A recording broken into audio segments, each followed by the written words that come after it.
Have you ever looked at an ad of an Indian coaching center? It usually has mugshots of students. Beside their unhappy faces are their ranks, the scores they got in competitive exams. And have you noticed something strange there? Often the first-ranked student is the same in every ad of different institutes claiming credit for the student's score. How is that even possible? Did they attend 3 classes at the same time, or are the ads a lie? In a lot of cases, they are a lie and an exaggeration to show that these institutes are the best and to lure more students and parents. Because this is a big business. Tuitions in India are not just extra classes, they are a way of life. Back in the day, they were optional. Today, you cannot do without them. In 2021, 40% of Indian children opted for tuitions, and the number rises significantly in high school. 83% of high school students in India go to tuition outside school. And there are different kinds. Group tuitions, where one teacher sits with a bunch of students. Private tuitions, where the teacher comes to your house to teach one-on-one. Of course, it's more expensive. And then there are coaching centers like Byju's, Allen, Resonance, big brands charging big money to teach.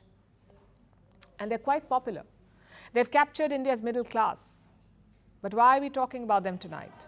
Because the government is. The government has come up with new rules for coaching centers. They cannot enroll students below the age of 16, only high school students now. They cannot put out misleading advertisements, so no promising good marks or assured placements.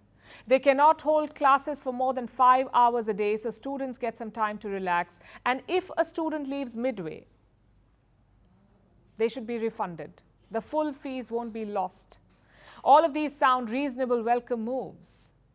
And they bring us to 3 main questions. 1, how big is India's coaching industry? 2, why do Indian children prefer coaching over school? And 3, why is the government regulating all of this now? First, let's look at the market size. It's massive and growing. Coaching in India is worth 58,000 crore rupees. By 2028, it will be 1,33,000 crores. The sector grows by almost 15% every year, and much of it is unregulated. Private tuitions and group classes at home cannot be regulated beyond a point, but the big coaching centers can be. The ones training you for competitive exams, IIT, JEE, NEET, UPSC and the like. They charge an average of 1.5 to 3 lakhs per student per year. The more personalized it gets, the costlier it is. And this is how it goes. You're bundled in a class with a group of people. You have classes from morning to evening. They give you study material. They give you mock tests. Every week you're evaluated. If you do badly, it's a disaster because the scores are sent to your parents, who are most likely paying through their nose. So can you imagine the pressure? Education is a prized commodity in India. It's still aspirational, almost like a currency. It determines your future. Most Indians tend to invest in education over healthcare. So they choose these coaching centers, and a lot of them really cannot afford it. They take loans to pay the fees for coaching, which means the stress on the student only multiplies, and the competition is very, very tough. Most of them don't even make it. You may have heard of Kota, a city in the state of Rajasthan. It's India's coaching capital. Every year, 300,000 students flock to Kota. 3 lakh students, some of them become doctors and engineers. Most of them do not, because millions are competing for a few seats. Take NEET, for example. It's the entrance exam to medical colleges. In 2023, over 2 million students appeared for it, for NEET. 2 million students. Do you know how many seats were there? Only 140,000, which means only 7% made it. The rest will have to try again or give up. In some cases, they end up giving up on life too. Last year, 27 students died by suicide in Kota. They could not take the pressure.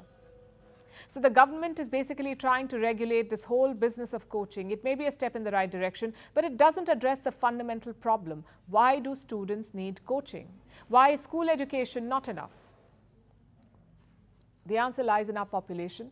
India has more than 260 million school-going children, but just 1.4 million schools.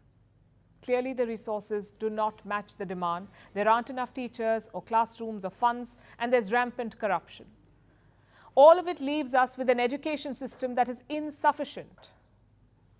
For example, 50% of children in class 5 in rural schools cannot read or write in class 5.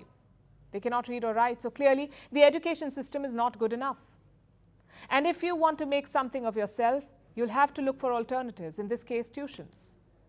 So while regulating the coaching industry is fine, the government needs to look at schools. The national education policy was a starter, but more will have to be done. As the need for education increases, infrastructure and facilities have to keep up, because education may be a ticket to a better life, but it cannot come at the cost of financial ruin and lives.